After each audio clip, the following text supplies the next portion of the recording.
the silence that tears through steel. The night stood frozen in the forest, and in that silence, every rustle felt like a scream. A branch snapped beneath a boot and immediately fell quiet again, as if it feared its own existence. The leaves whispered under careful movement, and the darkness seemed to breathe straight into one's face. At first glance, it looked like an ordinary scene from the forests of Belarus and Smolensk. But in such moments, the fate of a vast war was being decided. In complete darkness, people crept toward the railway embankment, clutching bundles of explosives in their hands. They had no shining shoulder boards, no tanks, and no aircraft to shield them from above.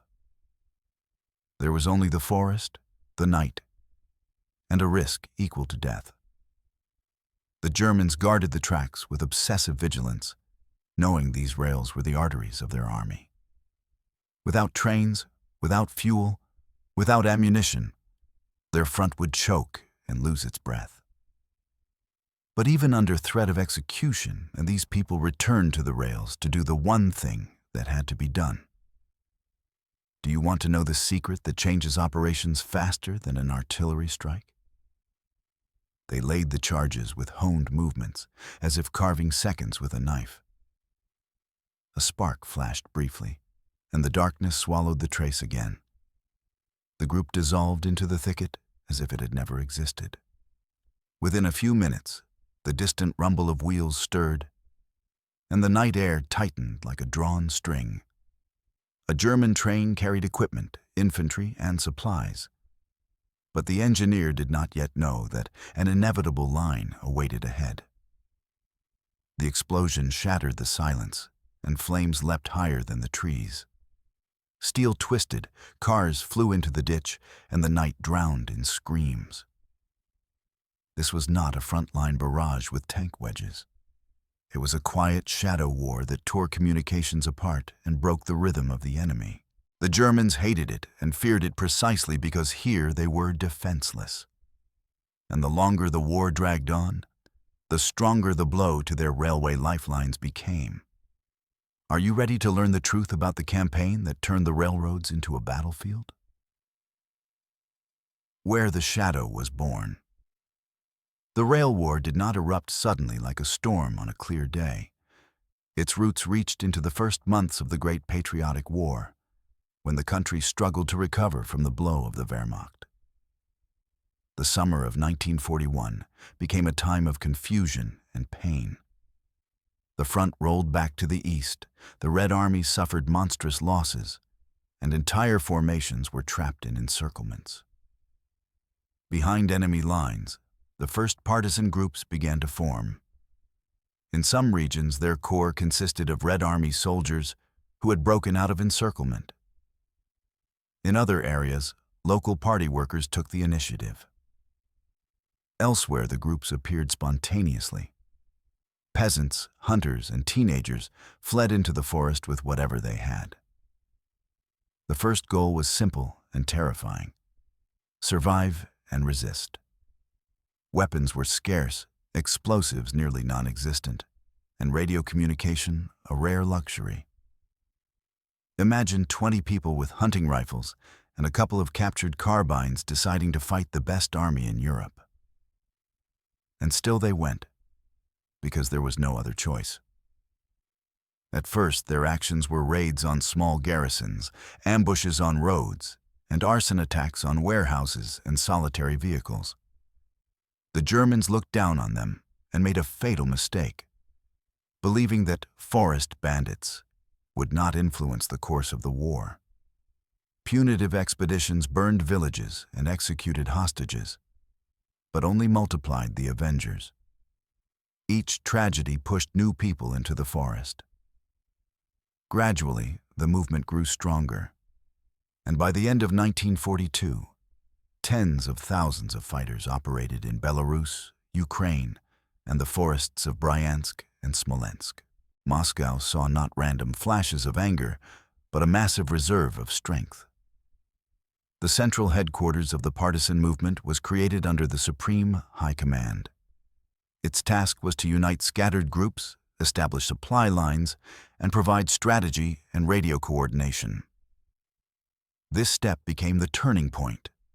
Lone forest detachments began transforming into a coordinated force. Aircraft dropped weapons and ammunition, instructors and commanders arrived, and radio operators brought the forest a voice. Orders from Moscow began aligning rear strikes with frontline operations. Do you want to understand why the choice fell specifically on the rails? Because in the east, the main supply artery had become the railway. Long supply distances, poor roads, and the shortage of motor vehicles pushed the Germans stubbornly onto the tracks.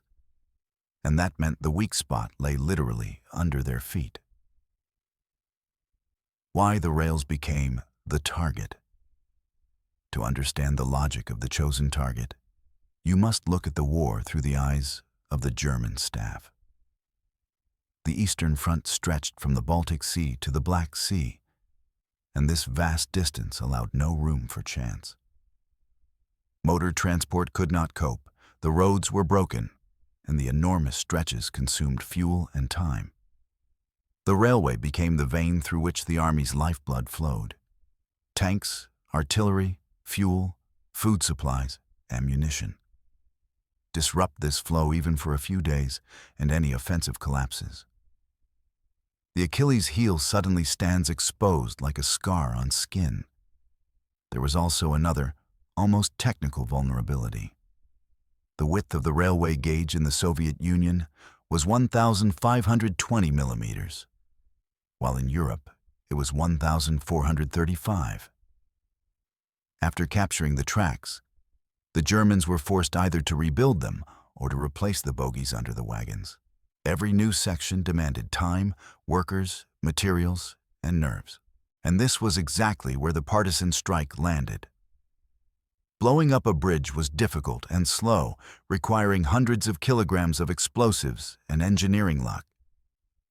But a stretch of railway could be broken with just a few kilograms of TNT or even a homemade device. A single torn piece turned a major line into a dead end.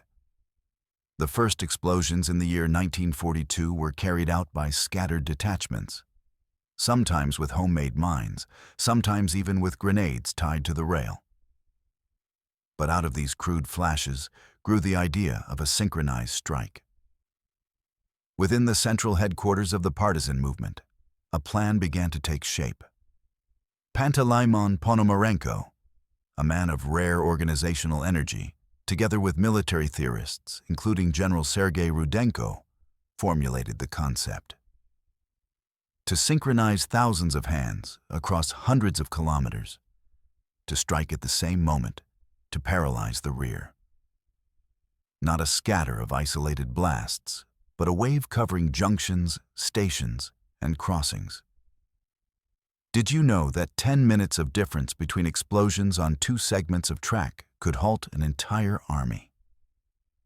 By the summer of the year 1943, the partisans already had experience, sappers, reconnaissance, and radio operators.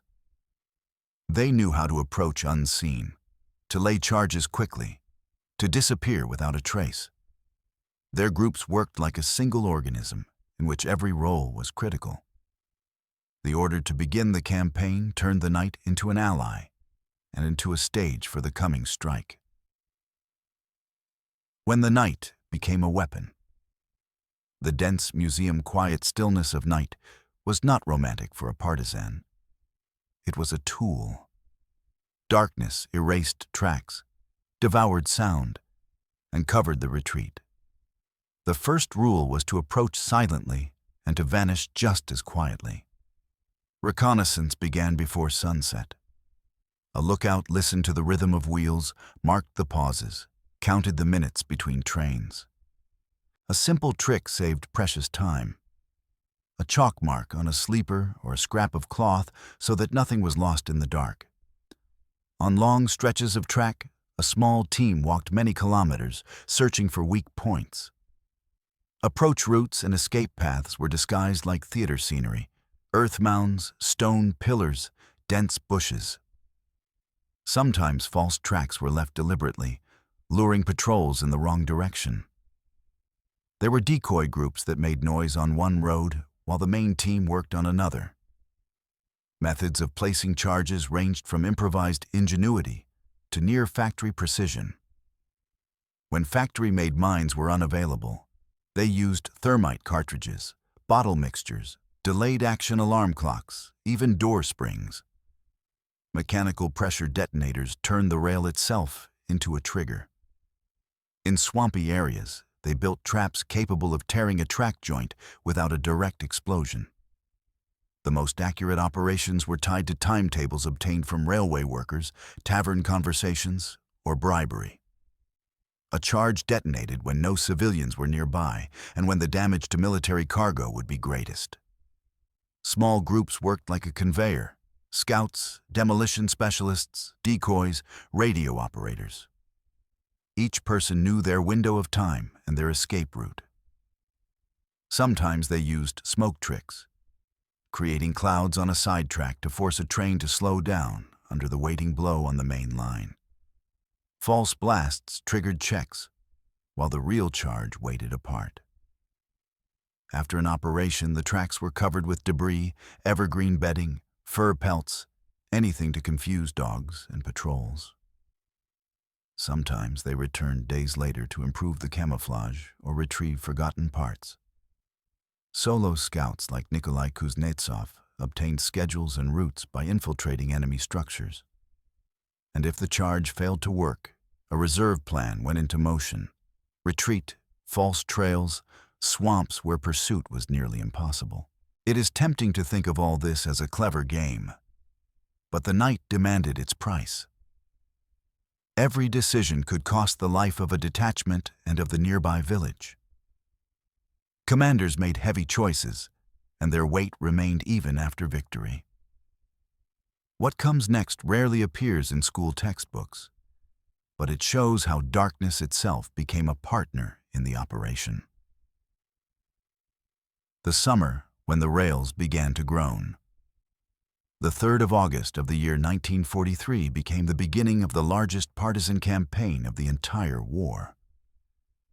The central headquarters sent a radio signal, and from the Belarusian swamps to the Ukrainian steppes, an invisible front came alive. Encoded phrases flew across the ether, and thousands of radio operators received short commands. By different estimates, more than 90,000 fighters took part in the strike. A shadow army with no parades and no banners. Their targets were junction stations, long track segments, bridge crossings, and unloading platforms. The first week of August tore apart all transportation schedules. Roughly 17,000 rails were put out of action. Hundreds of kilometers of railway lines ceased to function as the arteries of war. Trains crashed into craters, derailed into ditches, or burned where they stood. In the Polotsk region, the Shores detachment commanded by Mikhail Shmirian blew up more than 300 rails in a single night. German reports recorded the damage dryly. Movement halted, urgent repair work required. In Ukraine, Sider-Kovpak's formation strangled key junctions near Zhytomyr, destroying auxiliary branches and bridges. Kovpak later admitted in his memoirs that each rail sent flying into the air meant dozens of artillery shells never fired at the front. In the Bryansk region, groups under Alexander Saburov turned demolitions into daily routine. Dozens of small teams went out to the tracks, and entire lines froze for weeks. The Germans responded with patrols, armored trains, and repair convoys. But no army could place a soldier on every kilometer. The partisans chose the gaps between patrols, struck precisely, and vanished. By mid-August, the scale reached a level that the staff of Army Group Center described as catastrophic. Reports mentioned that more than 40% of rear area tracks were damaged. The rail hubs of Orsha and Bryansk, vital for supplying the Kursk salient and the Ural sector, became clogged with dead trains. Historians debate its direct impact on the failure of Operation Citadel, but the synchronicity is too obvious to ignore. New types of rail mines, which screwed into the sleeper and tore out the joint entirely, made repairs nearly impossible. Sometimes restoring a single location required 3 days of continuous work. Punitive measures grew harsher, but fear bred not obedience, only rage. Do you know why a single explosion can change the course of an offensive across hundreds of kilometers? Because time is the front's main resource, and time is what the night raids were stealing. A scale no sabotage war had ever known. It is easy to imagine a dozen people at a small station, but the reality was far larger. August and September of the year 1943 brought together more than 96,000 partisans under the dark canopy of the forests. And that number does not include those who fed them, sheltered them, warned them, and guided them. Count everyone, and you have a force comparable to an entire front of the Red Army. The geography of the campaign covered more than 30 regions of the Soviet Union. From Karelia and the Leningrad Oblast to Lithuania, Latvia, Ukraine, and the entirety of Belarus. In Belarus alone, roughly 35,000 fighters were active, and in Ukraine, around 20,000. From Pskov to Kharkiv, thousands of groups approached the tracks on the same nights. This was not a scattering of flashes, but a carpet-like strike across the Wehrmacht's logistics. Soviet reports spoke of hundreds of thousands of damaged rails in just a few weeks. German documents disputed specific numbers, but admitted that tens of thousands of kilometers of track were crippled. On the Belarusian lines, traffic dropped by nearly 70%, and the hubs of Orsha and Polotsk clogged with dead trains. In the regions of Zhytomyr and Korostin, the supply of Army Group South fell by half. Organization matured as well. Sectors of responsibility, daily demolition quotas, and active hunting of repair brigades. Alexei Fyodorov's unit in Volhynia controlled a stretch more than 100 kilometers long, and every team knew its exact task. Saburov commanded a formation of up to 10,000 men, breaking it into groups of 50.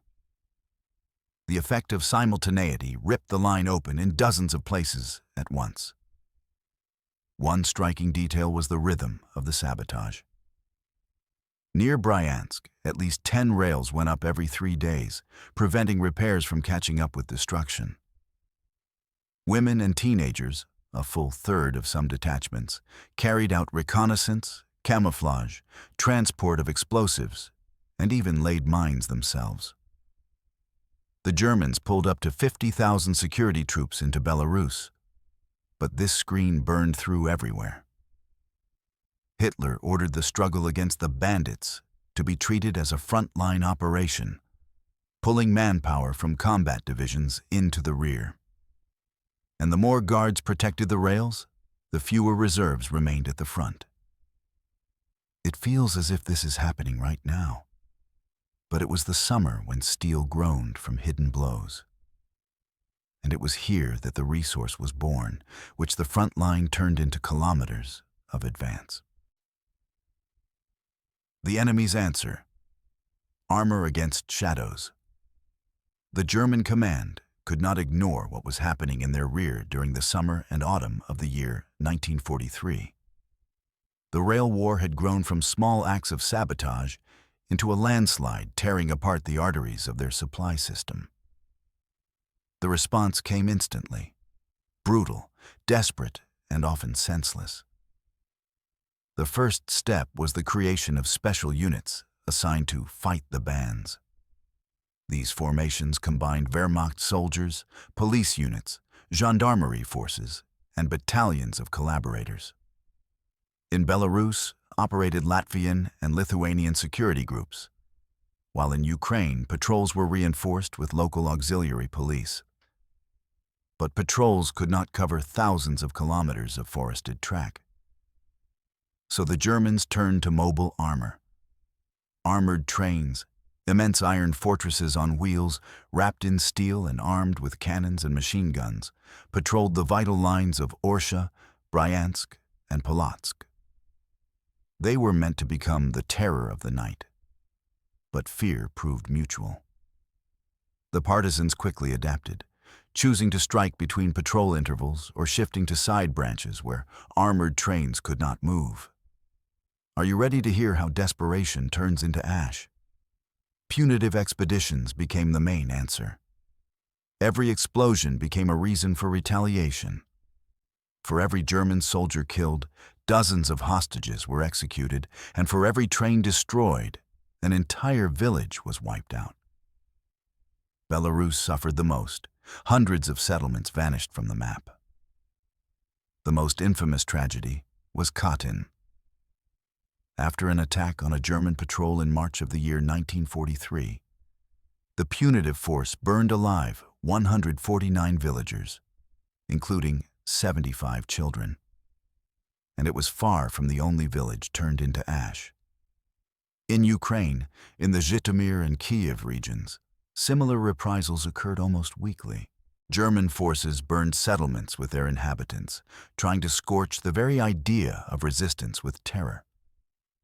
But the effect was the opposite. The more blood they shed, the more avengers rose from it. The Nazis deployed even elite SS units in the fight, including the 36th Division led by Bach-Zelewski and the Durlawanger Detachment, infamous for their brutality. The scorched earth tactics annihilated everything living in the zones of partisan activity. Livestock, homes, fields, all went into the flames. They sought to strip the partisans of support, but burned villages only multiplied the underground fighters. In Wehrmacht reports, one finds a blunt admission. Up to 50,000 soldiers are assigned to guard communications. These forces are torn from the front. What would you do if your armies were bleeding because of mere dozens of people hiding in the woods? Germany's answer proved both merciless and powerless. They built armor to fight shadows and kept losing to shadows because shadows fed on the darkness. When numbers speak louder than cannons. War loves precise numbers. Numbers do not lie, because behind each of them stands a human fate. During August and September of the year 1943, the partisans disabled more than 230,000 rails. If all damaged sections were laid end to end, the line would stretch from Moscow to Berlin. For German logistics, this meant catastrophe. Train movement on many routes fell by nearly half. In Belarus, the number of trains reaching the front dropped by 70%.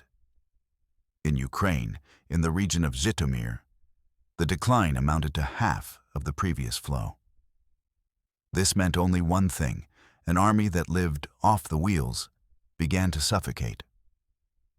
According to the partisan headquarters, in just 2 months more than 1,000 trains were thrown off the tracks. Every 2 days, a German convoy turned into a heap of burning iron. Hundreds of locomotives and tens of thousands of wagons vanished in flames. In Belarus, the detachment of Konstantin Zaslonov stood out, using thermite mines against locomotive boilers. 120 locomotives in the Orsha junction alone, that was their result.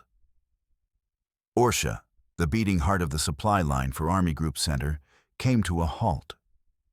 German reports stated plainly, movement is paralyzed. Every day of standstill meant tanks, shells, and fuel never reached the front. Near Bryansk, the explosion of a train carrying troops of the SS division Reich took the lives of 300 men. Near Korostin, the detonation of ammunition convoys destroyed the junction station across 50 kilometers. Can you feel how steel suddenly gains the weight of human lives?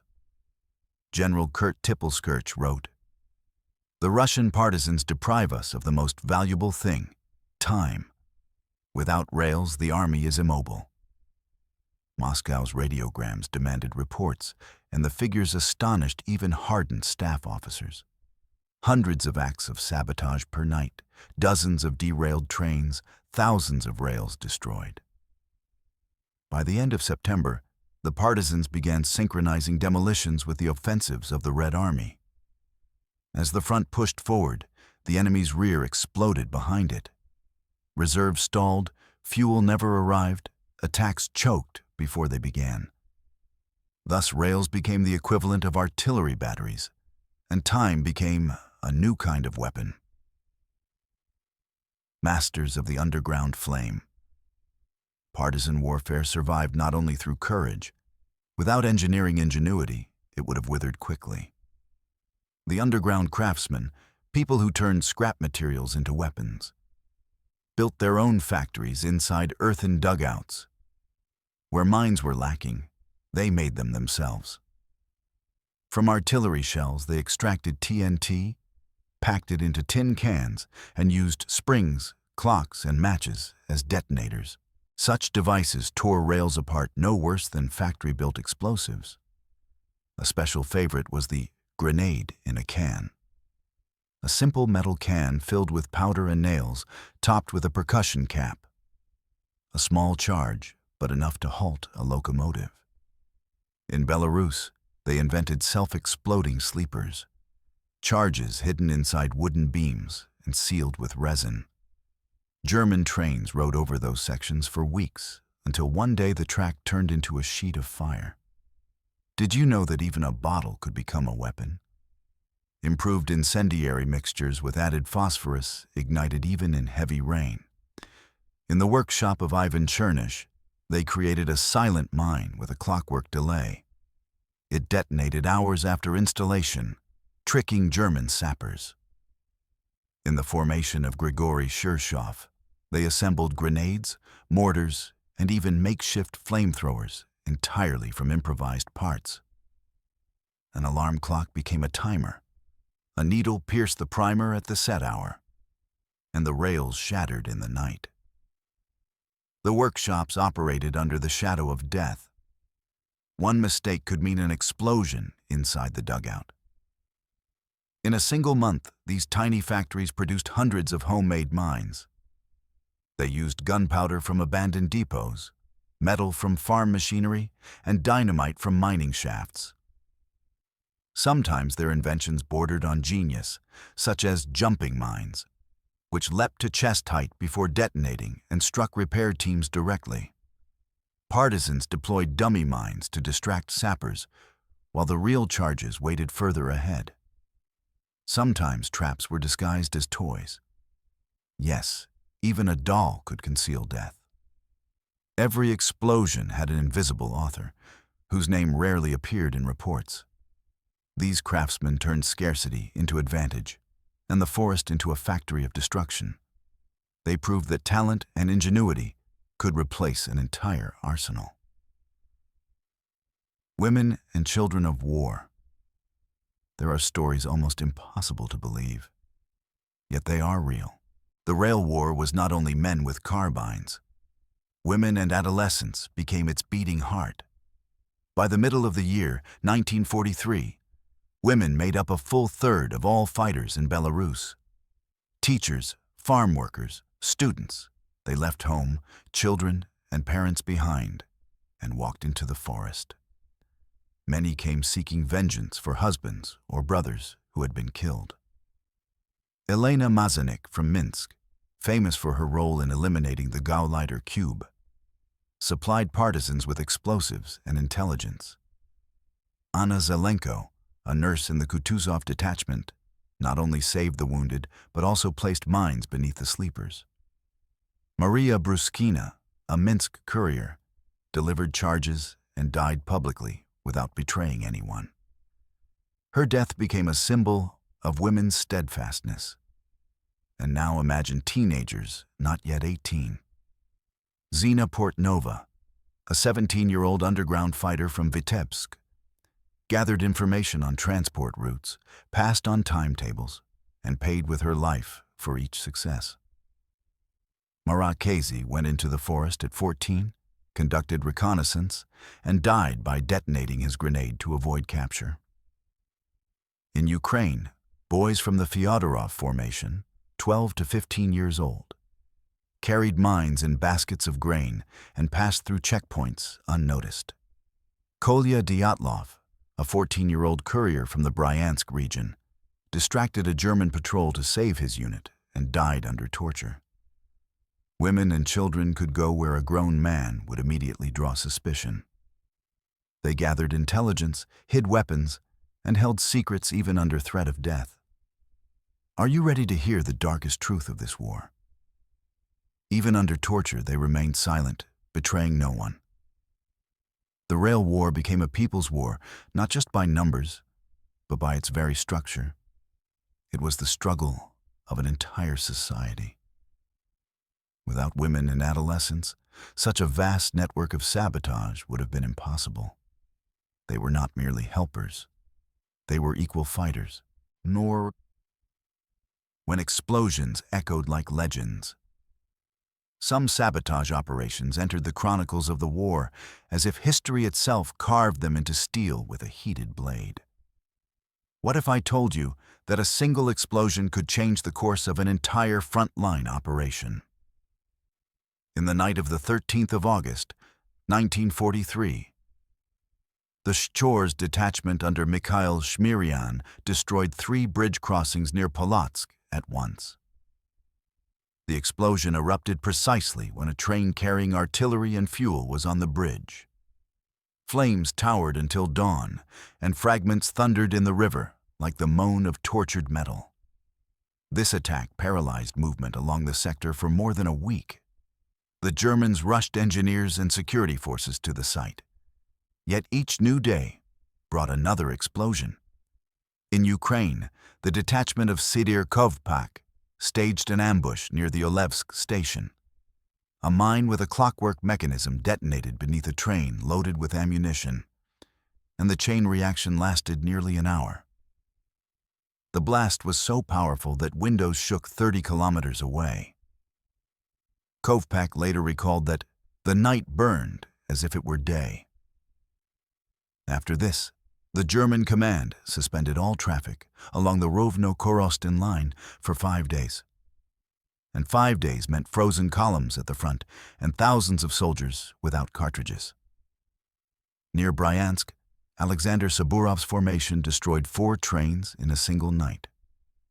It was an operation timed to the second. Each group knew its exact minute. The first blast drew the guards, the second destroyed the bypass tracks, the third eliminated the repair train, and the fourth crippled the armored train.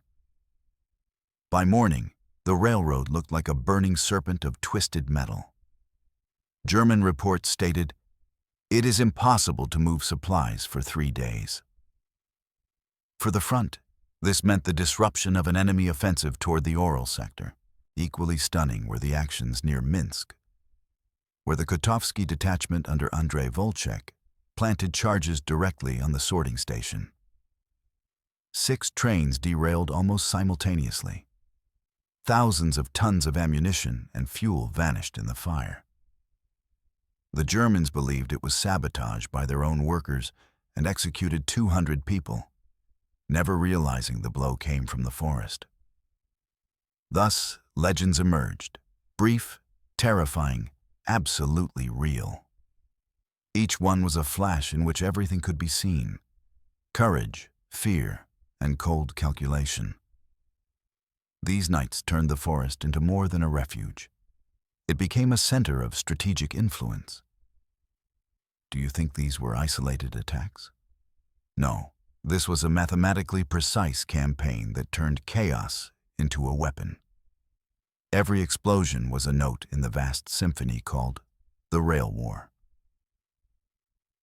How the front and the forest walked the same road. By this time, the Red Army was preparing for its counteroffensive following the Battle of Kursk. The front was moving forward, but to strike with certainty, the enemy's rear had to be paralyzed. And so the forest and the army became one mechanism. Partisan radio stations established contact with front headquarters. Coordination ran by the hour. Artillery barrages began exactly when rails exploded behind enemy lines. In August and September of 1943, such synchronized strikes were carried out almost daily. The tactic received the name the double lock. The front trapped the enemy from the east, the partisans from the west. German forces lost maneuver and supplies simultaneously. Near Smolensk, this led to the collapse of an entire corps left without fuel and ammunition.